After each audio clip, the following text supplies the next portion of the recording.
ओम शांति। अपने मन और बुद्धि को चारों ओर से समेटकर अपने समेटने की शक्ति का, अपनी एकाग्रता की शक्ति का आह्वान करें। भाल पर चमक रहे सितारे पर एकाग्र हो जाए।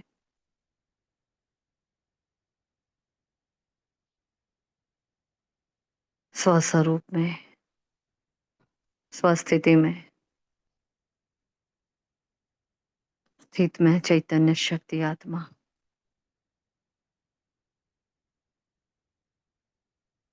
उस करण करावन हार की स्मृति में स्थित हूँ।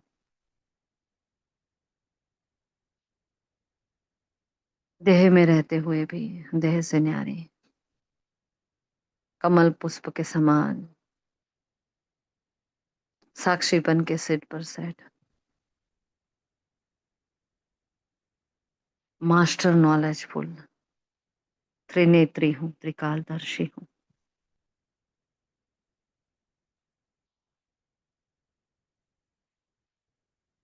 एक सेकंड में अपने मन बुद्धि संस्कार को उड़ने का ऑर्डर कर रही हूँ और उड़ चलते हैं ऊपर की ओर, नीचे धाम में, निज सत्य स्वरूप में, सर्वशक्तिमान पिता के आगोश में।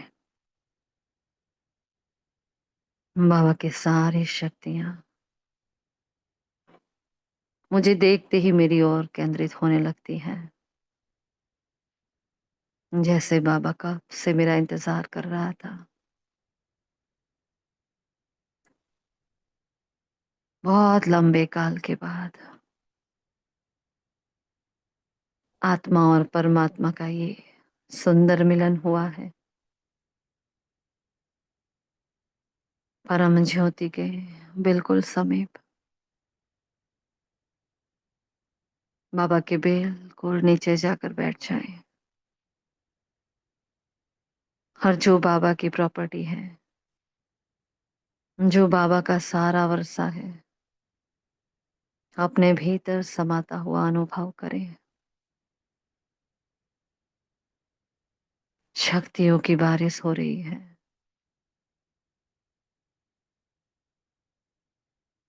सर्वशक्ति संपन्न हो रही हूं मैं। किरणों के आगोश में अनंत रोशनी का ठिकाना मैं, कल्प वृक्ष की जड़ों में अपना सर्वश्रेष्ठ कर्तव्य निभाने हेतु पूरे ब्राह्मण परिवार को सकाश दे रही हूँ। संगठन की एक एक आत्मा, ब्राह्मण संसार, सारे 33 करोड़ देवी देवताएं इस तने में विराजमान है। सूर्यवंशी चंद्रवंशी घराना परमात्मा शक्तियों की बौछार से भीग रहा है।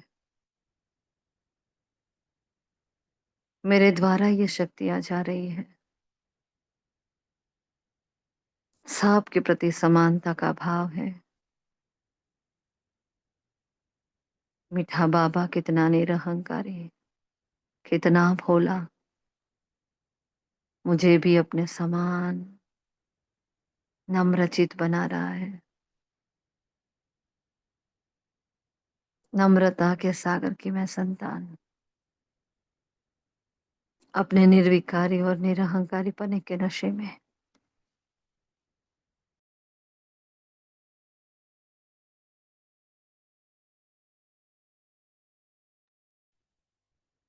खींच लेती हूँ उन शक्तियों को, बहा देती हूँ पूरे परिवार में, और ही बह रही है पूरे कल्प वृक्ष में। पत्ता पत्ता जर्रा जर्रा शिव की लालिमा से भरपूर हो रहा है। और मैं आत्मा अवतरित हो जाती हूँ सतयुगी भूमि पर। वो धरा जिसकी रचना मेरे द्वारा की गई, जिसके लिए बाप ने मेरी मदद ली, मुझे अपना साथी और संगी बनाया, मुझे साक्षी बनना सिखाया था। वो धरा,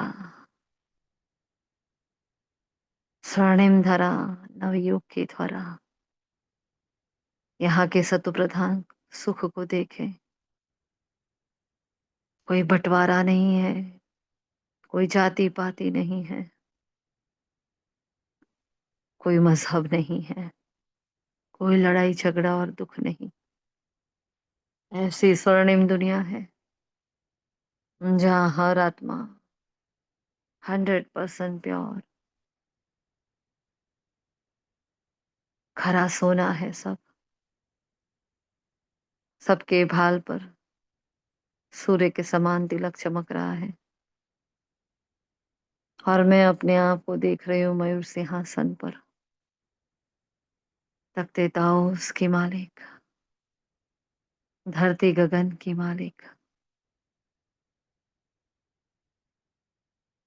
चारों ओर नवीन वैभव, नवीन सुख। इस धरा पर की हर चीज वस्तु मेरे नाम पर है,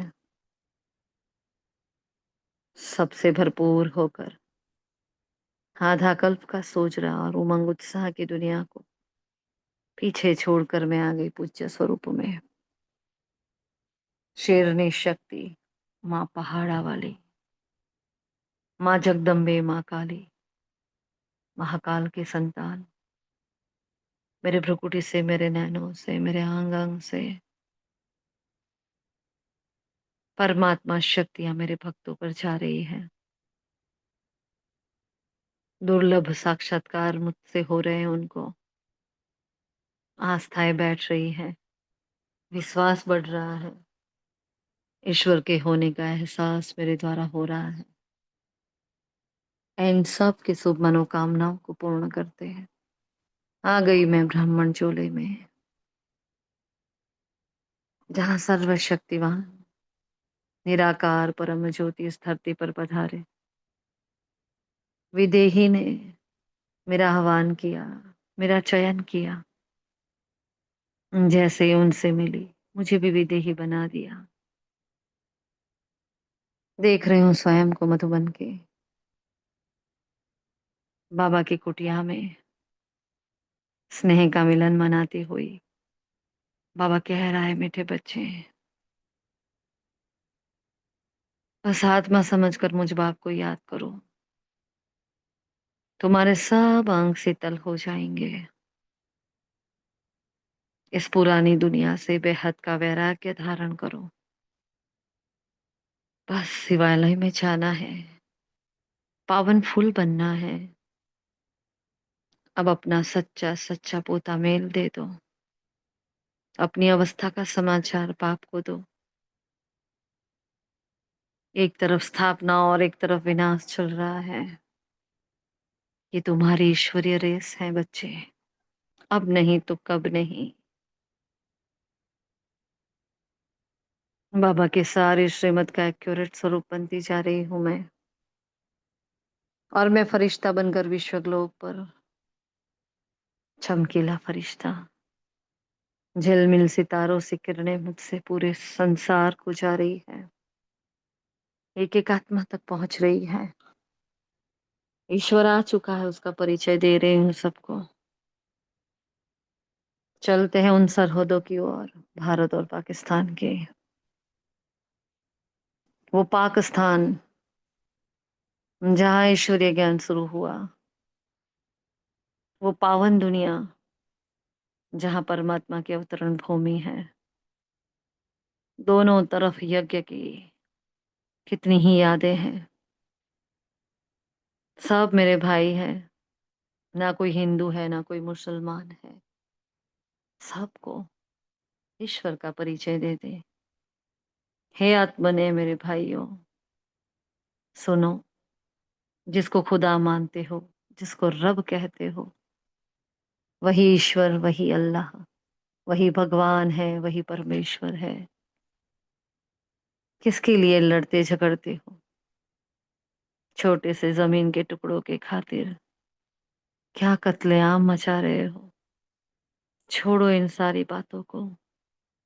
सृष्टि का ये नाटक है, जीत और हार का ये खेल है, चढ़ने उतरने का ये नाटक है। अब घर वापस चलना है। निराकार परम ज्योति इस धरती पर आ चुके हैं। सच्चा सच्चा ज्ञान सुनाकर वापस ले जाने के लिए अपने समान बना रहे।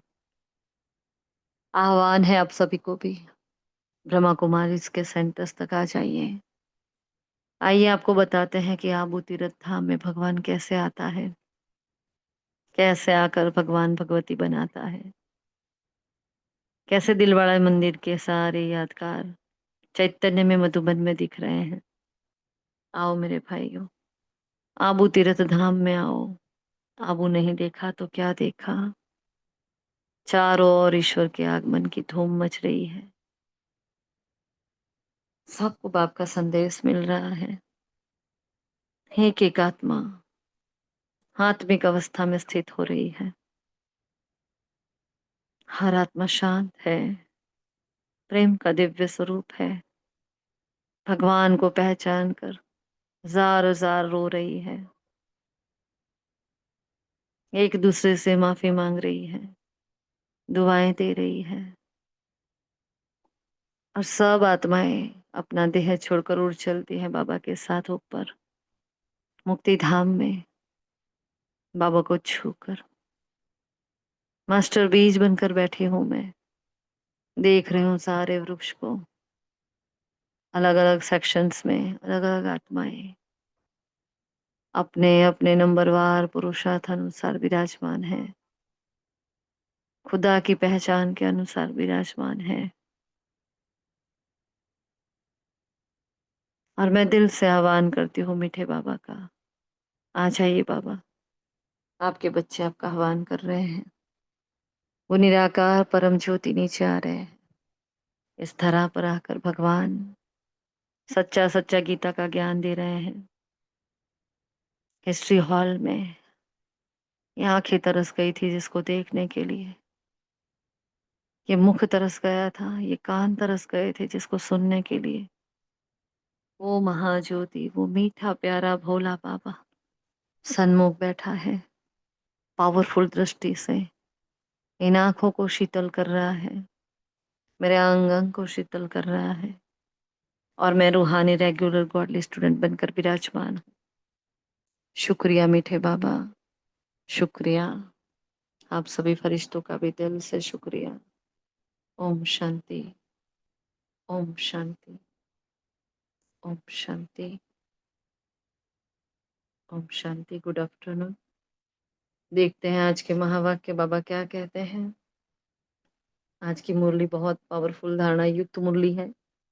तो पहले सोचा था कि भाई नहीं होगी, लेकिन फिर संकल्प आया कि नहीं, कोई बात नहीं, कोई ज्वाइन हो पाए कि नहीं हो पाए, लेकिन हम मुरली रिकॉर्ड करके आप तक पहुंचा देते हैं।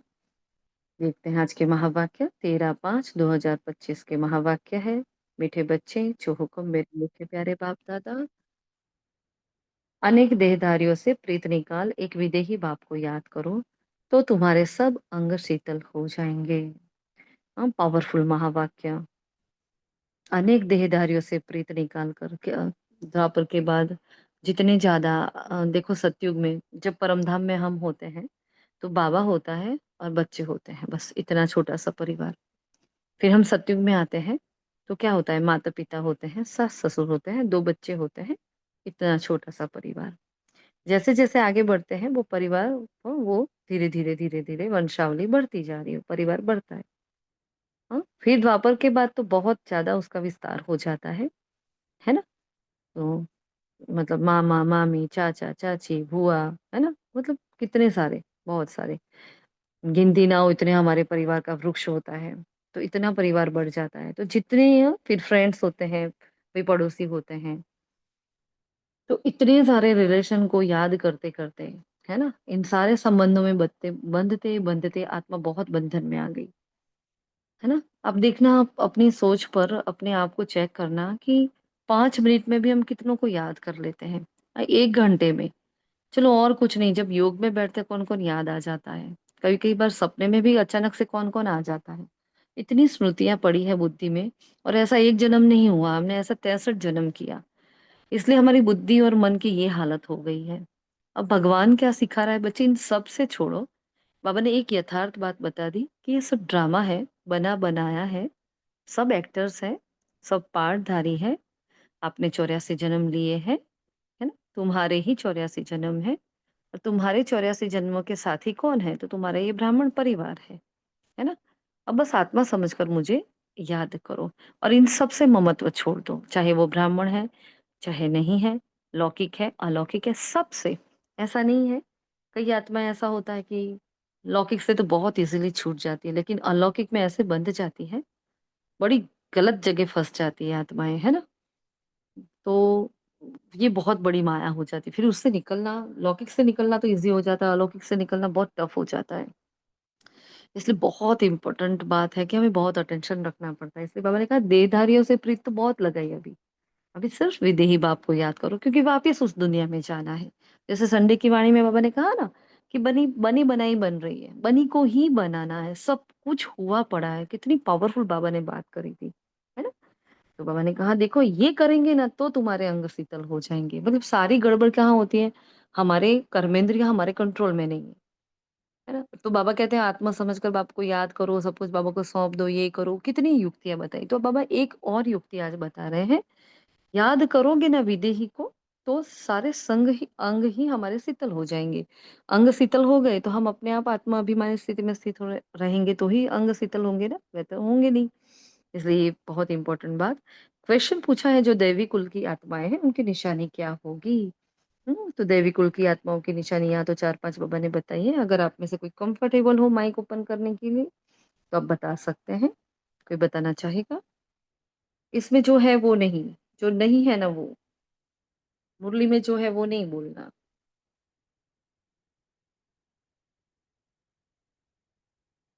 चलिए कोई बात नहीं। अब बाबा क्या कह रहे हैं? देखो दैवी कुल वाली आत्माओं का इस पुरानी दुनिया से सहज ही वैराग्य होगा। मतलब बहुत जल्दी से उखड़ जाएगी यहाँ से, है ना? फिर उनकी बुद्धि बेहद में होगी। वो हदों में नहीं रहेंगे, बेहद में होंगे। तीसरा, शिवालय में चलने के लिए वह पावन फूल बनने का पुरुषार्थ करेगी। चौथा, आसुरी चलन नहीं चलेंगे और अपना पोता मिल रखेंगे। है ना? देखो रोज बाबा पोता मिल चार्ट, है ना? तो बहुत सिमिलर बातें जो हम चार्ट में फॉलो कर रहे हैं ना, वो बाबा ने आज मुरली में बताई है। और मैंने कहा देखो कि पोता मिल रखेंगे कि कोई आसुरी कर्म तो नहीं हुआ। तो आज रात को हमें चेक करना है और रोज ही करना है और हम कर भी रहे हैं ना। हम कौन सी पॉइंट कर रहे हैं? हाँ, कितना पाप और पुण्य का खाता है वो बाबा को रोज बताते हैं, है ना? तो वो हमारी आसुरी चलन में भी आ सकता है। तो फिर आगे पापा बता रहे हैं, देखो बाप क्या कर रहे हैं, बाप को सच सुनाएँगे, है ना? मतलब वो देखेंगे कि हमारे से कोई आसुरी चल कर्म तो नहीं हुआ, बाप को सच सुनाएँगे, कभी भी छिपाएँगे नहीं, है ना? फिर आज का गीत है नव हमसे जुदा हो गए, बहुत प्यारा गीत है, हम सुनेंगे उसको। बाबा ने कहा विदेही एक परमात्मा शिव ही है, उनके साथ ही बुद्धि योग जोड़ना है। वहाँ यहाँ की कोई रस्म-रिवाज होती नहीं है क्योंकि यहाँ की और वहाँ की रस्म-रिवाज बिल्कुल ही बाबा ने कहा अलग होती है। यहाँ किसी देहधारी को याद नहीं करना है जब तक वहाँ क्या होता है देहधारियों को याद करते हैं और यहाँ तो क्या है हमने वैराग्य ले लिया तो हमें तो यहाँ देहधारियों को भूलने की कोशिश करनी है। इसलिए बाबा ने कहा देखो यहाँ देहधारियों को याद नहीं करना है, जब तक वह अवस्था आए तब तक पुरुषार्थ करना है।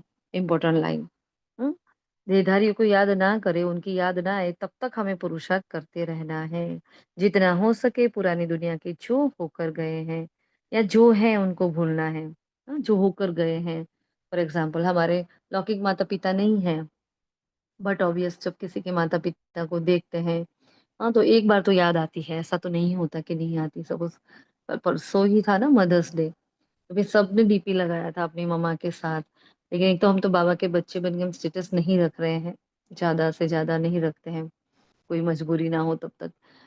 या किसी को बताना होता है कि नहीं बच्चे जो लौकिक बच्चा है वो फ़ॉरेन में है, तो वो इसको बताने के लिए नहीं हम आपको बहुत प्यार करते हैं, तो वो करना पड़ता है, सेवा के लिए ऐसे कर लेते हैं। तो सब रख रहे तो हमें 1 सेकंड के लिए हुआ कि देखो हमारी मम्मा तो है नहीं, हम क्या फ़ोटोग्राफ रखें? फिर तुरंत आया नहीं मेरे पास वो मम्मा नहीं है लेकिन मेरे पास ये वाली तो मम्मा है और मुझे किसी को बताने की क्या ज़रूरत है?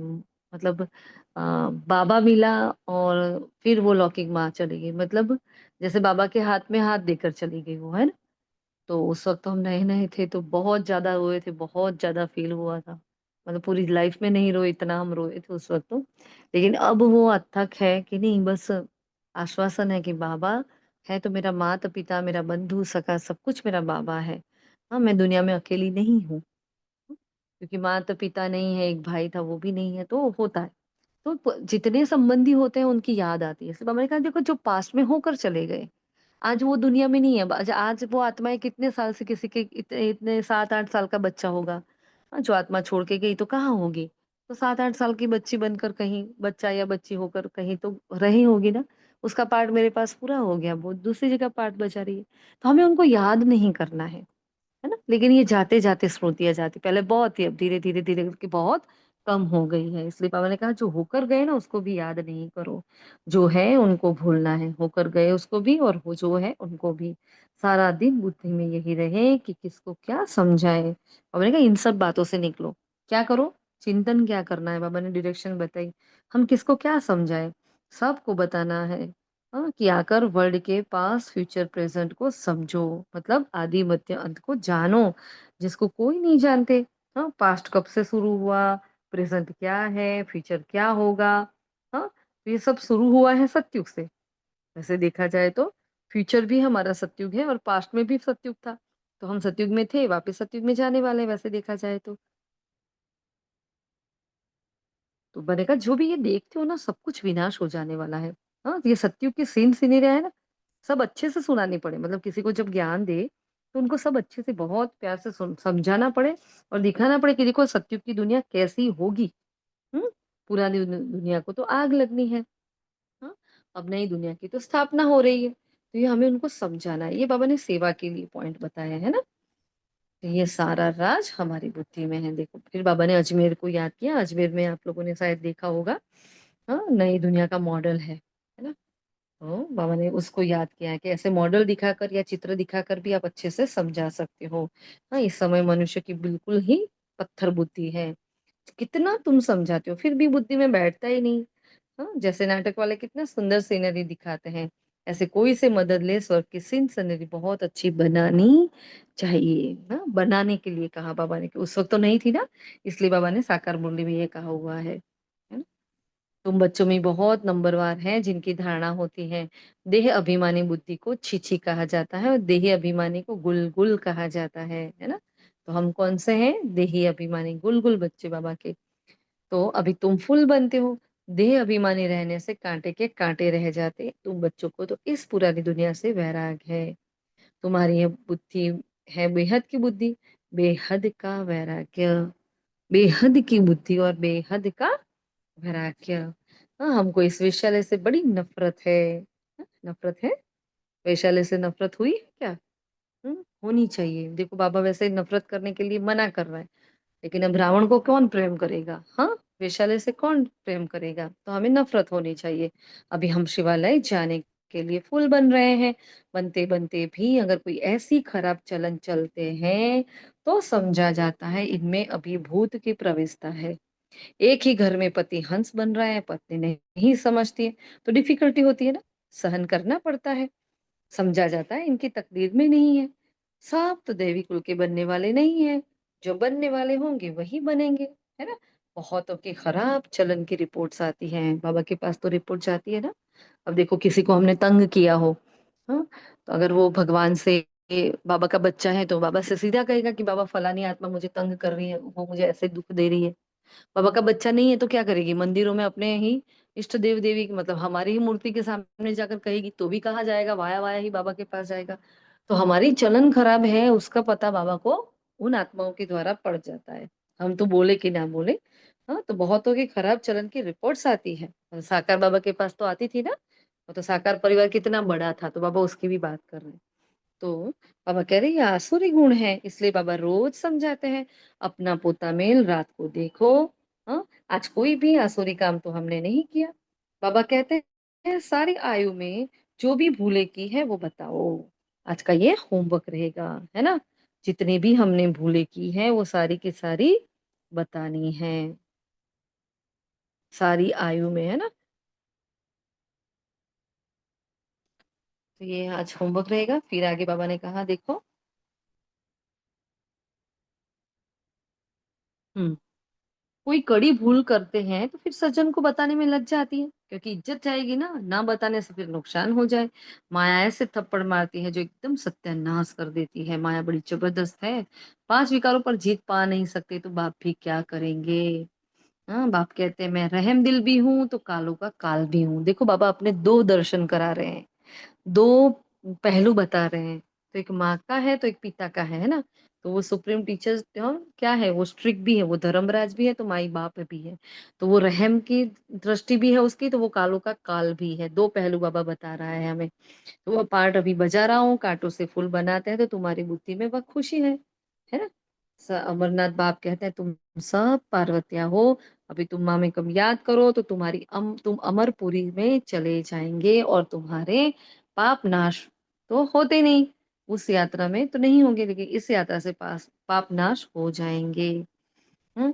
अच्छा, फिर बहुत इम्पोर्टेंट बाबा ने एक पॉइंट बताया है। वही कई बच्चे पूछते हैं कि खर्चा कैसे चलता है ना? सेंटर पर खर्चा कैसे चलता है? मधुबन का खर्चा कैसे चलता है? तो बहुत इम्पोर्टेंट, क्योंकि ब्रह्मा कुमार कुमारियों को ये नॉलेज होनी बहुत ज़रूरी है, जो काफ़ी लोगों को नहीं होती है। लेकिन ये इम्पोर्टेंट बात है, क्योंकि हम बीके क्या हैं?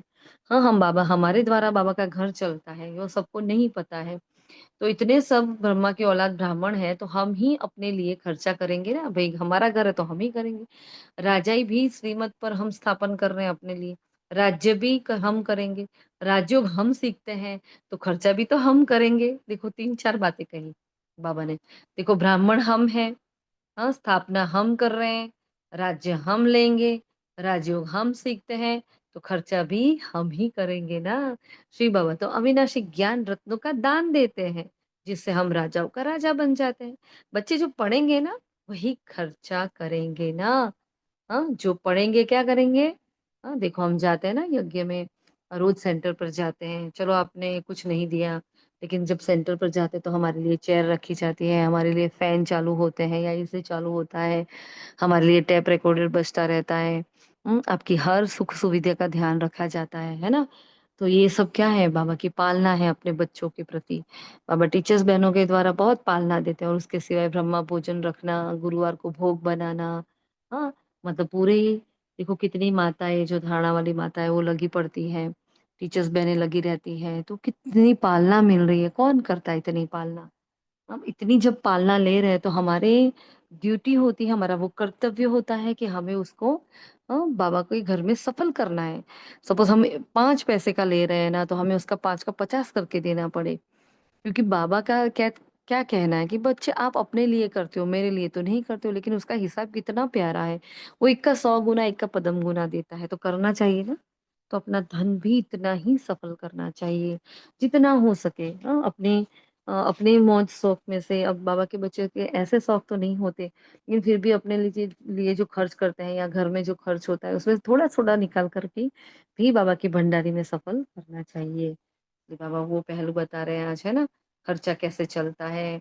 तो बाबा ने कहा हम कोई भीख नहीं माँगते, हम डोनेशन ले नहीं लेते किसी से, है ना? परंतु बच्चे सिर्फ़ लिख देते हैं, ये भी पूछते हैं, इसलिए बाबा ने कहा था तो जो-जो सारे दिन में सर्विस करते हैं, वह शाम को पोता मिल बताना चाहिए। तो कौन-सा पोता मिल बनाना है? सर्विस का, सेवा का, जो हमारे पॉइंट में है, मनसा वाचा कर्मणा, आपने कितनी सेवा सफल की, है ना? वो कर रहे हैं हम। तो तीनों प्रकार की सेवा सफल की है कि नहीं की, वो हमें बताना है। इसलिए बाबा ने कहा देखो, उनको समझाएँ, हम अपना खर्चा करते हैं, हम कोई भीख व डोनेशन नहीं लेते हैं। फिर बाकी आते तो ढेर हैं, वो सब प्रजा बनते हैं, उच्च पद प्राप्त करने वाले बहुत थोड़े होते हैं, राजाई थोड़े होते हैं, साहूकार भी थोड़े बनते हैं, बाकी गरीब बहुत होते हैं। देखो वहाँ की बात, है ना? बाकी गरीब बहुत होते हैं। यहाँ भी ऐसे हैं, तो दुनिया में भी ऐसे होंगे। राज्य स्थापन होनी है ना, उसमें नंबरवार सब चाहिए। बाप आकर राज्य सिखलाए, आदि सनातन देवी-देवता राजधानी की स्थापना कराते हैं, है ना? वो देवी धर्म की स्थापना अब नहीं है। बाबा ने कहा बाबा की मुरली हाँ, किसको समझाने के लिए चित्र भी ऐसा चाहिए, बाबा की मुरली सुनेंगे, करेंगे। दिन प्रतिदिन करेक्शन तो होती रहती है ना। तुम अपनी अवस्था को भी देखते रहो, कितना कैरेट कितना करेक्ट होती जाती है। देखो, मुरली भी बाबा ने कहा कि कितना करेक्ट होती जाती है। पहले जो मुरली आती थी, कल ही हमारी शायद बात हुई थी कि बाबा अ, की जो ओरिजिनल मुरली थी उसमें बाबा ने हर लाइन में मीठे बच्चे, मीठे बच्चे, मीठे बच्चे, मीठे बच्चे करा है। अब इतना तो हम इस वाली मुरली में नहीं सुनते हैं, इतना तो नहीं पढ़ते हैं। तो इस मुरली पर थोड़ा करेक्शन किया गया है और बाबा ने राजू भाई जी को, आप सभी जानते होंगे राजू भाई जी को, उनको निमित्त बनाया है। मुरली के निमित्त उनको बनाया है। बाबा ने उस आत्मा को वरदान दिया हुआ है। तो वही एक आत्मा ऐसी है जो मुरली में थोड़ा आगे पीछे या वर्ड्स कुछ नहीं समझ में आते हैं तो वो ऐसे वर्ड्स चेंज कर लेते हैं। आप देखते होंगे ब्रैकेट में उसका मीनिंग लिख कर देते हैं। तो उस मुरली पर वर्क किया जाता है, फिर वो मुरली हमारे तक आती है। और उस वाणी में तो मीठे बच्चे हर लाइन में होता था। हम्म दादी जानकी जी ने एक बार कहा कि मतलब दादी जी वहां विदेश में थी और जो मुरलियां जहाँ जाती थी तो दादी तक जो पहुंची मुरली तो बाद दादी ने कहा कि नहीं, मुझे बाबा की ये वाली मुरली मत दो। सॉरी, विदेश में नहीं, इंडिया में ही थी दादी। क्योंकि ये वाली नहीं, मुझे तो ओरिजिनल मुरली होती है ना जिसमें बाबा हर लाइन में मीठे बच्चे करता है, मुझे वो मुरली भेजा करो बाबा। मुझे ये करेक्शन वाली मुरली नहीं चाहिए। हाँ, तो मुरलियों में भी क्या होता है, करेक्शन होता है। दिन प्रतिदिन करेक्शन तो होती रहती है। हाँ, तुम अपनी अवस्था को भी देखते रहो, कितना करेक्ट होती जाती है। अवस्था भी मेरी पहले से कितनी अच्छी होती जाती है। बाप आकर गंदगी से निकालते हैं। जितना जो बहुतों को निकालने की सर्विस करेंगे उतना ऊंच पद पाएंगे। इम्पोर्टेंट लाइन, जितना जो बहुतों को निकालने की सर्विस करेंगे उतना उच्च पद पाएंगे। तुम बच्चों को तो एकदम शीरखंड होकर रहना है। हाँ, सतयुग से भी यहाँ बाप तुमको उच्च बनाते हैं, मतलब हीरे जैसा जन्म ना। सतयुग में सोने जैसा होगा, यहाँ कैसा है, हीरे जैसा जन्म। तो डायमंड तो ज्यादा महंगा होता है सोने से। तो बाप ईश्वर पढ़ाते हैं तो उनको अपनी पढ़ाई का जलवा दिखाना है। देखो कितना सुंदर महावाक्य है। क्या करे, पढ़ाई का जलवा दिखाना है। तब तो बाप भी कुर्बान जाएंगे। दिल में आना चाहिए बस, अभी तो हम भारत को स्वर्ग बनाने का धंधा ही करेंगे। ये नौकरी आदि करना है, यह तो करते रहेंगे, पहले अपनी उन्नति का तो करो। हाँ, क्या करते हैं, लौकिक में घुसे तो घुसे घुसे घुसे घुसे तो उसमें इतना खो जाएंगे। फिर कुछ दिन बाद पुरुषार्थ याद आता है। हाँ, नौकरी धंधा करते हैं तो सुबह से शाम तक करते रहेंगे, अरे बीच में बाबा को याद तो करो। पानी पीते वक्त, भोजन करते वक्त, अरे कुछ तो करो। लेकिन ऐसा होता है, बैलेंस नहीं रखती है आत्मा, इसलिए बाबा कहते हैं वो तो करो लेकिन पहले उन्नति तो करो अपनी। हाँ, स्व की उन्नति नहीं होगी तो क्या होगा। मनुष्य सब कुछ कर सकते हैं, गृहस्थ व्यवहार में रहते। हाँ, राजाई पद पाना है, इसलिए रोज अपना पोता मेल निकालो। Very very very important line. गृहस्थ में भी रहना है, घर बार छोड़ना भी नहीं है। सारी ड्यूटीज निभानी है, सारे कर्तव्य जिम्मेवारियां निभानी है, और फिर भी हमें बनना क्या है, राजा। इसलिए कितने सिंपल बात बाबा ने, कितना सहज पुरुषार्थ। हम तो रोज ही कहते हैं मेन पुरुषार्थ ही है पोता में और चाट, है ना। वो दोनों परफेक्ट हो गए तो आपका अमृत वेला अच्छे से जाने वाला है। अमृत वेला अच्छा गया तो पूरा दिन अच्छे से जाने वाला है ना। तो बाबा कहते हैं गृहस्थ व्यवहार में रहते राजाई पद पाना है, इसलिए रोज अपना पोता मेल निकालो। सारे दिन का फायदा और नुकसान निकालो। कितना सारा वर्क दिया है बाबा ने। हाँ, पोता मेल नहीं निकालते तो सुधरना बड़ा मुश्किल है। तो इसमें जरा भी जो अलबेले बनते हैं मत बनो प्लीज, है ना। बाप का कहना मानते नहीं। रोज देखना चाहिए किसको हमने दुख तो नहीं दिया। हाँ, कितना सारा चेकिंग है आज की वाणी से। पद बहुत ऊंचा है, अथाह कमाई है, नहीं तो फिर रोना पड़ेगा। रेस होती है ना। हाँ, तो कितना लोग कमा लेते हैं, तो तुम्हारी तो ईश्वरीय रेस है। इसमें कोई दौड़ी आदि नहीं लगानी है, सिर्फ बुद्धि से प्यारे बाबा को याद करना है। कुछ भी भूल हो तो झट सुनाना चाहिए, है ना। जो हम कहते हैं ना, जैसे ही हुआ एक एक घंटे में हम पूता मिल देते थे, एक घंटा भी बहुत लंबा हो जाता है। जैसे ही भूल गलती होगी ऑन द स्पॉट, नहीं बाबा ये मुझे नहीं बोलना था, ये मुझे नहीं करना था, मुझसे भूल हो गई, सॉरी, है ना। कुछ भी भूल हो तो झट सुनाना चाहिए, बाबा हमसे ये भूल हो गई। कर्मेंद्र से ये भूल की, हाँ, कौन सी कर्मेंद्र से भूल हुई, क्यों हुआ, वो सब कुछ बाबा को बताओ। हाँ, बाप कहते हैं रॉन्ग राइट तो सोचने की बुद्धि मिली है ना, अब रॉन्ग काम नहीं करना है। रॉन्ग काम कर दिया तो बाबा तौबा तौबा, क्षमा करना, है ना। सॉरी सॉरी सॉरी, ऐसा हो जाता है, सॉरी बाबा ऐसा नहीं करना था, तो बाबा क्या कह रहे हैं, तौबा तौबा करो, क्षमा करना। क्योंकि बाप अभी यहाँ बैठे हैं सुनने के लिए। देखो, अभी भी बाबा हमारा सुन रहा है। अभी भी उसने धर्मराज का रूप धारण नहीं किया है और अभी भी बाबा हमारे लिए इतनी मीठी मीठी मुरली चला रहा है। तो कितना अटेंशन रहना चाहिए हमें, है ना? जो भी बुरा काम हो जाए तो फौरन बताओ व लिखो, बाबा ये बुरा काम हुआ तो तुम्हारा आधा माफ हो जाएगा। ऐसे नहीं कि मैं कृपा करूंगा। हाँ, क्षमा व कृपा पाई की भी नहीं होगी। सबको अपने को सुधारना है। बाप की याद से विकर्म विनाश होंगे, पास्ट का भी योग बल से कटता जाएगा। हमें तो ये पॉइंट सोचकर भी इतना अंदर से वो होता है कि कौन है जो आपका एक पाप भी ले लेगा। जिन आत्माओं के लिए हम हमारी धारणाएं तोड़ लेते हैं, हाँ, बाबा की श्रीमत का उल्लंघन कर लेते हैं, क्या वो आत्मा आपका एक पाप लेगी? आपका एक विकर्म ले लेगी? कुछ भी नहीं करेगी। वो सिर्फ आपको यूज कर रही है अपने विकारों की तृप्ति के लिए। इसलिए हाँ, सदा श्रीमत का हाथ पकड़ कर रखो। हमने कहा पास्ट का योग बल है ना, पास्ट का जो भी है भोग, वो सारा भी योग बल से चुकतू हो जाएगा। बाप का बनकर फिर बाप की निंदा नहीं कराओ। सदगुरु के निंदक ठोर ना पाए। ठोर तुमको मिलती है बहुत ऊंची, है ना, बहुत ऊंचा मुकाम मिलता है हमें। फिर बाबा ने कहा यहाँ तो तुम्हारी एम ऑब्जेक्ट है, भक्ति मार्ग में जो तो होती नहीं है ना। कहाँ 21 जन्म का सुख और कहाँ पाई पैसे का थोड़ा सुख, है ना। ऐसे नहीं धन से सुख होता है, दुख भी कितना होता है। हाँ, धन बहुत है लेकिन भाई चैन की नींद ना सो पाए तो क्या वो सुख करने का। समझो कोई ने हॉस्पिटल बनाए तो बाबा यहाँ बहुत गुह्य कार्मिक अकाउंट बता रहे हैं, कर्मों की गति। बाबा ने कहा देखो हॉस्पिटल बनाई तो दूसरे जन्म में रोग कम होंगे, लेकिन ऐसे तो नहीं पढ़ाई जास्ती मिलेगी। हाँ, तो कहना चाहते हैं जो जो कर्म करेगा उसी का एवज मिलेगा। अगर हॉस्पिटल बनाई तो निरोगी काया मिलेगी। अगर आपने बहुत धन सफल किया है, हाँ, आपने विद्या का दान किया, आपने स्कूल बनाई है तो आपकी बुद्धि श्रेष्ठ होगी। तो जैसा जो कर्म किया है उस अनुसार उसके सामने, ऐसा नहीं ये किया तो उसके सामने सब कुछ मिलेगा, ऐसा नहीं है। तो बहुत इंपॉर्टेंट पहलू बाबा ने आज यहाँ डिस्कस किया, इसलिए आज हमने ये क्लास वापस रिकॉर्ड करी। बाबा ने कहा धन तो जास्ती मिलेगा, उसके लिए फिर तो सब कुछ करो। कोई धर्मशाला बनाते हैं, है ना, तो दूसरे जन्म में महल मिलेगा। देखो बाबा कितना बता रहा है, ऐसे नहीं कि तंदुरुस्त रहेंगे। अब धर्मशाला बनाई तो उसमें तन कैसे दुरुस्त होगा? उसके लिए तो उसको हॉस्पिटल भी बनानी पड़े।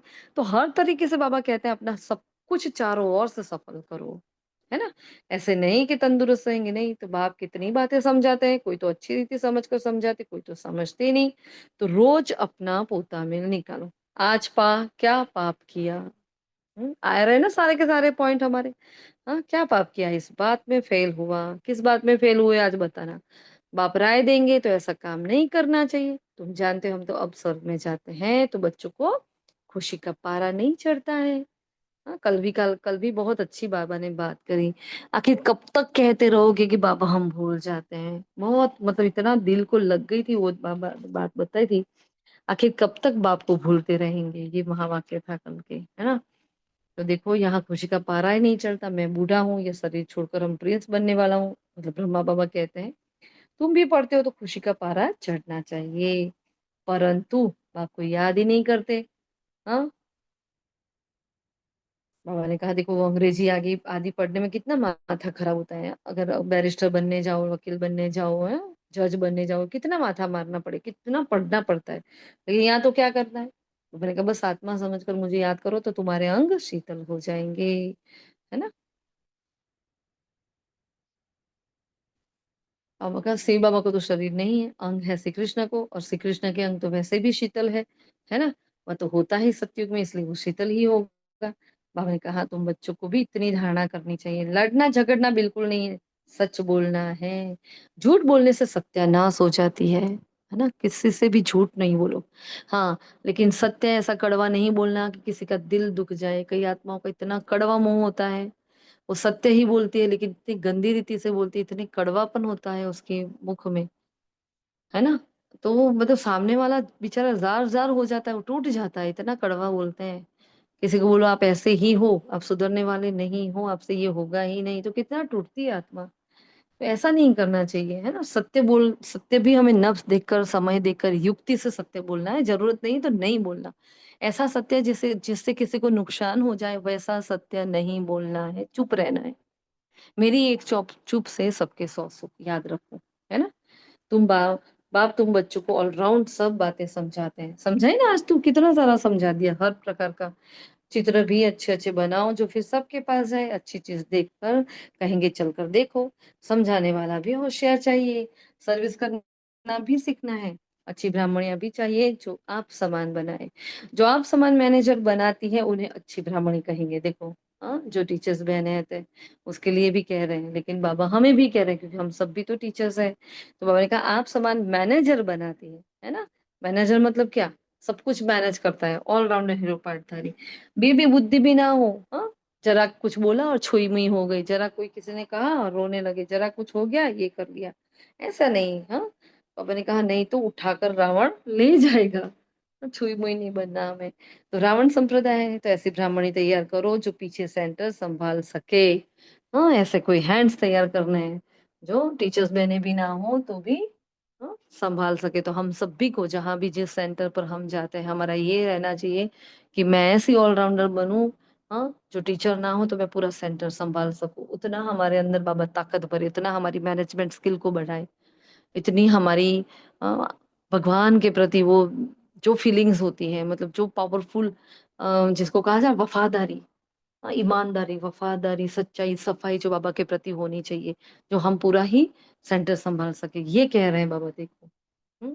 फिर बाबा ने वरदान दिया मीठा, नॉलेजफुल की विशेषता द्वारा संस्कारों के टक्कर से बचने वाले कमल पुष्प समान न्यारे व साक्षी भव। तो संस्कार तो अंत तक किसी के दासी के रहेंगे, किसी के राजा के। देखो क्या कह रहे हैं, संस्कार बदल जाए या इंतज़ार नहीं करो कि मेरा क्रोध चला जाएगा ना फिर मैं ये करूँगी, है ना? मेरा काम चला जाएगा फिर ऐसा नहीं, लेकिन मेरे ऊपर किसी का प्रभाव ना हो। क्योंकि एक तो हर एक के संस्कार भिन्न है, दूसरा माया का भी रूप बनकर आते हैं। इसलिए कोई भी बात का फैसला मर्यादा की लकीर के अंदर रहकर करो। अब देखो मुझे बहुत गुस्सा आ रहा है, बहुत गुस्सा आ रहा है। लेकिन मुझे पता है मुझे गुस्सा नहीं करना है, मैं अपने आप को बाँध लेती हूँ। मैं नहीं बोलती हूँ, मुझे अंदर से बहुत होता है इसको 2 थप्पड़ लगा दूँ या मैं उसको 2 बातें सुना दूँ। लेकिन मैं क्या कर रही हूँ श्रीमत अनुसार मैं तुरंत सोचती हूँ नहीं बाबा होता तो क्या करता?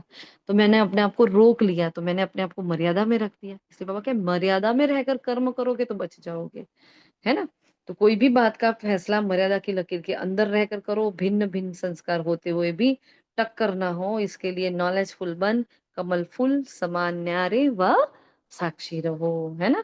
तो क्या करो, एक कमल का फूल ड्रॉ कर लो, हाँ? एक तरफ न्यारे लिखो, एक तरफ साक्षी लिखो। तो वरदान स्लोगन याद करने के लिए अपने हाथों पर या कहीं न कहीं कुछ डिज़ाइनिंग कर लो, जो आपको याद रहे कि ये आज का वरदान था, वरना वरदान हम भूल ही जाते हैं, है ना? इतना कुछ मटेरियल आता है कि किस पर अभ्यास करें, कौन-सा क प्रैक्टिस करें, उसमें ही गड़बड़ हो जाती है कुछ ब्राह्मणों की। बाबा ने स्लोगन बताया, "हठ व मेहनत करने के बजाय रमणीकता से पुरुषार्थ करो।" हाँ, हठ नहीं करो, नहीं मुझे ये करना ही करना है, घर वाले सब भूखे मर रहे हैं, हम बैठे हैं बाबा के सामने योग लगाने। ना योग लग रहा है, ना खाना बन रहा है, तो ये क्या हो गया? हठ हो गया। अब वहाँ भोजन के बाबा तो निराकार है, वो हमारे भाव को देखता है इसलिए उसको भोजन भोग लगाना है। हाँ, वरना यहाँ स्थूल में बेचारी आत्माएँ भूखी हैं, चिल्ला रही है, पुकार रही है और हम भोजन नहीं बना रहे हैं, या हम योग में बैठे हैं। हाँ, या तो हम क्लास में चले जाते हैं तो वो गलत बात हो जाती है। हमें दोनों तरफ बैलेंस करके चलना पड़ता है। हठ योगी नहीं बनना, जो नुकसान करे, है ना?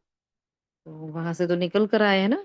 अव्यक्त इशारा है पवित्रता सुख शांति की जननी है जहाँ पवित्रता है वहां दुख अशांति आ नहीं सकती तो चेक करो सदा सुख के सैया पर आराम से अर्थात शांत स्वरूप में विराजमान रहते हैं कितना सारा चेकिंग है आज की हाँ कि सदा मैं शांत स्वरूप रहती हूँ अंदर क्यों क्या और कैसे की उलझन होती है या इस उलझन से परे सुख स्वरूप की स्थिति रहती है ये सारी की सारी बातें हमें चेक करनी है अच्छा मीठे-मीठे सिके-लदे बच्चों प्रति माता-पिता, बाप-दादा का याद प्यार और गुड मॉर्निंग।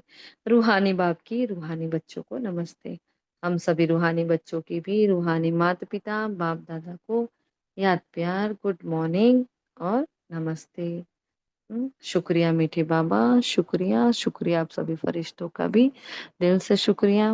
ओम शांति, ओम शांति। ओम शांति।